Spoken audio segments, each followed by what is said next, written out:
And hi there, welcome to my podcast. So, this is my podcast for BCM 240 Media, Audience, and Place. And right now, I'm actually doing a topic based on what affects the motivation and the attendance rates of students in school. Now, here's a question for you guys. Have you guys ever skipped school? What is the reason? Do you guys have a valid reason? Is there a reason for maybe you just don't feel like going to school sometimes? Or maybe there's a lot of factors that affect you from not going to school? Because I personally have that same exact situation sometimes. There are times where I'm super exhausted, especially since the epidemic started. It's been getting kind of hard to kind of get the motivation to get out of bed because you don't really do much anymore, you know? Now, I actually interviewed a few friends of mine just to kind of, casually get an idea of why they don't go to school, if they don't go to school. So here's a short interview section I'll show you guys, and I'll see you guys in a bit. All right, welcome to my segment. Word on the streets, in the sheets, because we're stuck in quarantine. All right, so question one. Um, so what is are do you slack off in class? At school? Well, I guess it depends on the on the day, or rather the like I guess prioritizing like whether or not the course material that day is important or not. So that's how I gauge how much I focus, quote unquote focus. Well, my slacking off really depends on the professor that's teaching. If I find the professor boring, I tend not to pay attention more, but I make sure to at least write notes. If the teacher is at least more active in class, I participate a lot. Mm. All right, that's cool. So what affects your motivation in class? Lowers. I guess one of the bigger factors is if I'm not interested at all in the subject itself. Another another factor could be the I guess the teaching method of like of the say said professor or teacher. If it doesn't work well with me, or it makes it more difficult for me to learn the subject, then that would make me lose more interest in the subject overall, and like therefore make me want to kind of uh, put less emphasis, or like put less focus into actually trying for the subject. Uh, Motivation. Like I said, it's probably the professor, but and people around me. If I have like some classmates that they don't really care and just lazing about, that gives me the incentive to also laze about by trying not to. Summarize your experience of your first year in university and your last days in university in terms of your motivation levels. I think this goes for most people, where at the start of the school year, we're very motivated to do everything. We're scheduling out everything, all the assignments for the foreseeable future, and then midway through we kind of dip a little bit, and then as we get closer and closer to the end, that's when our motivation is at our lowest point. I think that's a reoccurring theme for most things. Yeah. Well, my first year in university, I was in a room full of. I was the only uh, ethnic minority in the room, so that affected my motivation a lot. I wanted to be better than everybody. Uh, but in my last year, I was everyone was everyone was different races, so I I related more to them, and I basically gave more effort as well. So have you ever skipped classes or lectures, and why? So in recent uni, I've never intentionally skipped a lesson. Mostly it would be only when I'm sick or like physically incapable of going. So, but in the past, like high school, then yeah, I have. And the reason for that is just like usually the subject was unimportant to me, and or like there was nothing important to do that day in class, so I just felt like, oh, I can skip it. I have skipped classes mainly for personal reasons. I never skipped a class just for uh just to laze about. All right, all right. And lastly, what do you think is the reason why attendance rate goes down in, throughout the year? I think it's mainly because eventually students get to this point where they don't really care what's happening in classes. Uh, as in university, you're not forced to go to school compared to school. So these these teenagers, kids, adults, or they they just get really lax, like I said, and just don't go to uni anymore. All right, cool. Thanks for your answers. This is my segment of Word on the Streets, in the Sheets, because we can't go out. Thank you. Hi, and welcome back. As you can see from that interview, kind of get a glimpse into what people can be going through when they're skipping classes. And for the next part, I'll be going through 3 weeks of observations of the attendance rate of students. So to start off, I will start with week 9.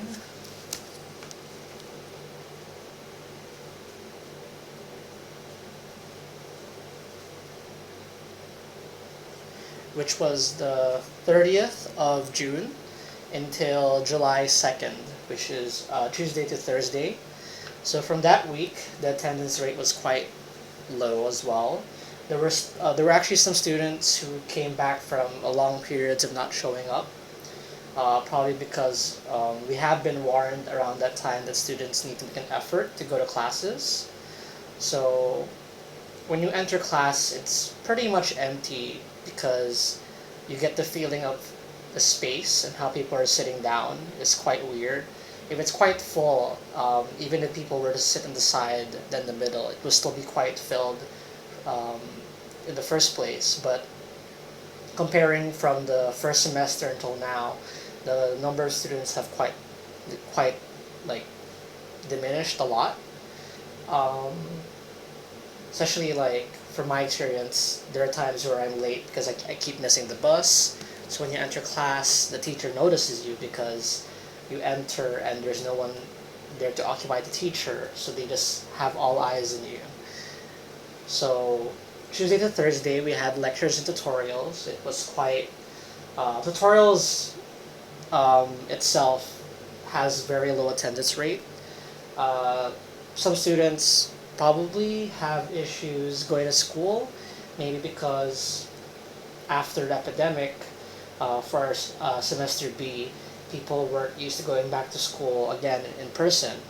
So I feel like the pandemic probably played a part in this, and despite being asked to go to classes in person, it still felt very risky for some people, I'm guessing, because of the whole epidemic still being around despite the low numbers. So for that week, I did go to class. Wednesday was a holiday, so we didn't have to go to class that time, so people had a break. I'd say the attendance rate of that week was 60% for lectures, and for tutorials it was less, probably like 40 to 50%. So for the second week, which was week 10, the second last week before we finished school, um, for Tuesday, Wednesday, and Thursday. Wednesday we weren't supposed to have class in person, but I think we were asked to go back for some specific reasons. So before I forget, we actually did have a few guest speakers for those few weeks before school ended, because our teachers wanted us to get an experience of how students are after they graduate from this course. And I really enjoyed the teachings because we get to get an insight from an ex-student who's an alumni now, and they give us kind of hope and ideas of what to do after classes. And I felt very encouraged and interested in what I can do after I finish school. So it kind of motivated me because I too was also feeling kind of demotivated around that time as well, especially with how my performance is at school. It was much worse than when I first started. So, so Tuesday to Thursday, the number actually picked up a little bit because students started going back to classes because I guess they were aware of what could happen if they don't have their attendance rate. So despite um, being caught up with all the schoolwork, you still have to be in class to get attendance, which is a big deal. Some of our teachers actually gave us extra work to do for those students who don't really have good attendance rates to catch up with the workload so they would pass, which is very generous of them. I think the vibe of that week was we were just trying to get through everything, pushing through the school year just to finish. So that was kind of the last week before things changed the next week afterwards because around the weekends and the end of the week, the number of people being infected started increasing, and a lot of us were sure that something would happen in school, especially with me and my friend group in school. We talked about it and we were guessing that they were gonna probably cancel classes for the last week of our course. And I felt very sad because even though it was just the last week, I felt like we ended on a sudden note rather than actually kind of reaching the end properly. So I feel like the ending was lackluster. It wasn't fulfilling for me. So for the last week, we had online classes instead and consultations with teachers. And I believe that consultation should really be face to face because you can see the physical reactions and also the interaction is more personal compared to online. And whenever I do consultation with teachers in person, I believe that it's a pleasant conversation for me because I like to talk. I'm a very talkative person, and I believe that I'm able to give off positive energy to a different person, and then they can return it back, and it's a very positive exchange, which motivates me to do the work even better. So knowing that online classes was going to happen kind of demotivated me, and I felt sad. So for the first week, for the last week, we had lectures for the first day, online lectures. I woke up.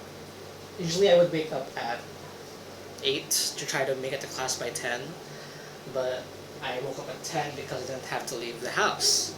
So um, we had online lectures for the whole day, 2 different lectures, and it felt weird and off.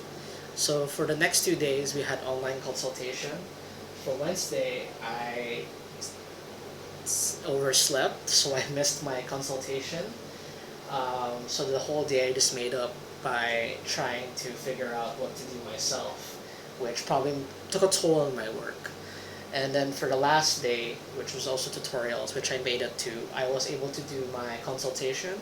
I was able to get good response from our teachers, luckily, but at around that time I was already worried about the execution of my work because I realized how close the deadlines were and how far behind I was. So the attendance rate of that week was high, actually, surprisingly, because I think people were more than happy to just be at home and log on. Because with logging on online, you don't really have to show yourself in person. You can just log on and leave it. So I think that's kind of a good comparison with physical and online classes. With physical classes, people are forced to actually put effort.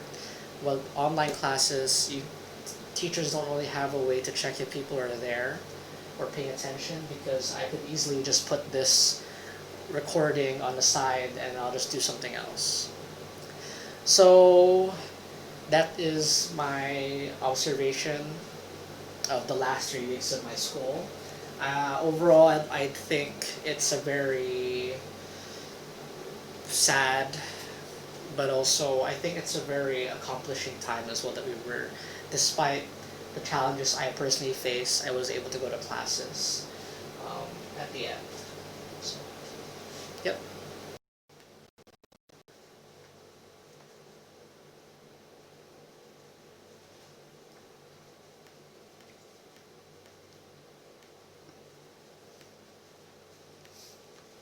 Now, to kind of sum up um, this entire kind of podcast thing, I was going to relate a few research, or at least this one article that I found talking about chronic absenteeism, which is basically talking about the phenomenon of students having large amounts of absent rates.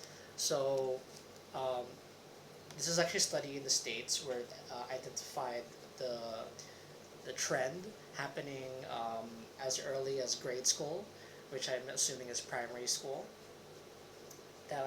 There's a lot of factors affecting this, especially how students from different backgrounds, such as family income, their race, disability types, and how they're risen, how they're raised to become in school.